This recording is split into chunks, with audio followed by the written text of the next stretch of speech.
To the contrary, no. The ayes have it. Rickett and Bush Amendment Bill, third reading. Call on Members' Order of the Day number 1. Income tax universalisation of the in-work tax credit amendment bill. Interrupted debate on first reading.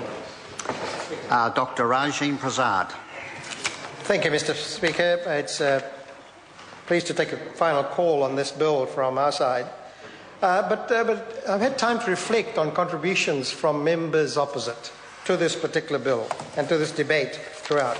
And I must say that when it comes to child poverty, members who have spoken on this bill have not displayed any compassion or understanding or empathy for the plight of poor families bringing up young children in this country. They've actually not done that at all. In fact, members opposite in the debate 2 weeks ago were actually quite disparaging of the plight of the poor. And effectively, they pathologized, Mr Speaker, their poverty through their comments. And I think that was pretty nasty thing to do. Government members were effectively saying that there is nothing more that can be done for the 270,000 children who live in poverty, making New Zealand's performance on this score one of the worst in the world. And we're entitled to draw the conclusion, well, apart from punitive measures, which they've taken in the last 4 years, they're just not interested in this particular year. Instead of taking the opportunity to reflect on the reality of the lives of quite desperation, because that's what it is, Mr Speaker.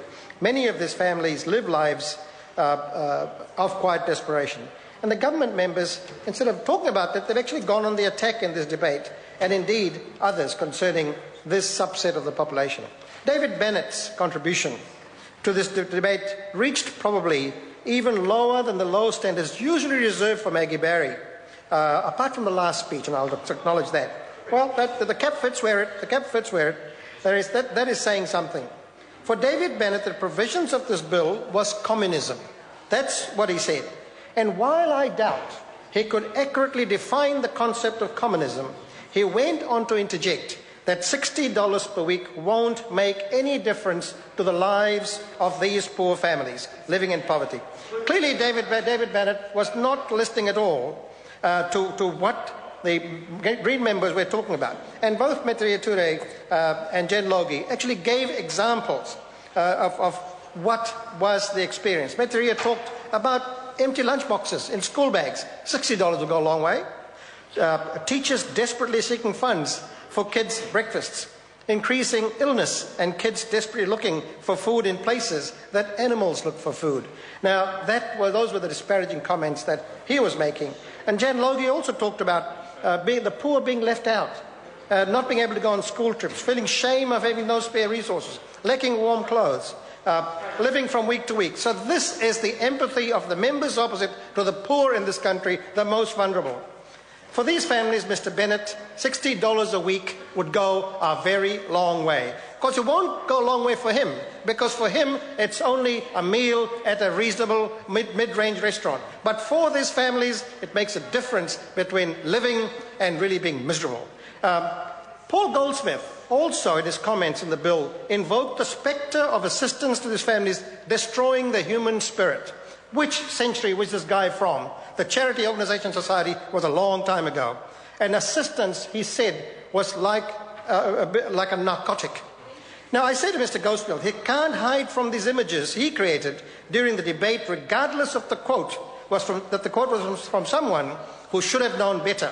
But by quoting these lines, he associates himself with the images that this word conjures up. Mr Speaker, this bill actually is a good bill. It really addresses our most vulnerable. And the government shows a lack of disregard. Imagine a family with very little resources bringing up young children. And young children are our future. And yet the government is miserable enough to say that we can't give them that. They will have to get a job and we'll have to do something else. Where do members opposite get their knowledge from? What about the poor in Maungakiekie? What about the poor in Waitakere?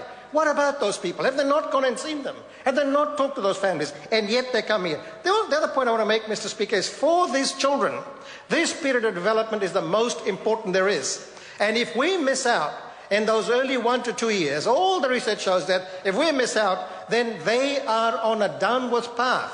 But that government and the members who spoke in this bill are quite happy for that to happen, and yet they privilege their own, they privilege the rich to tax cuts as well. I think, Mr. Speaker, they've taken a miserable position, and it will come to haunt them, because they could have at least shown appreciation and voted for this bill to Select Committee. Thank you, Mr. Speaker.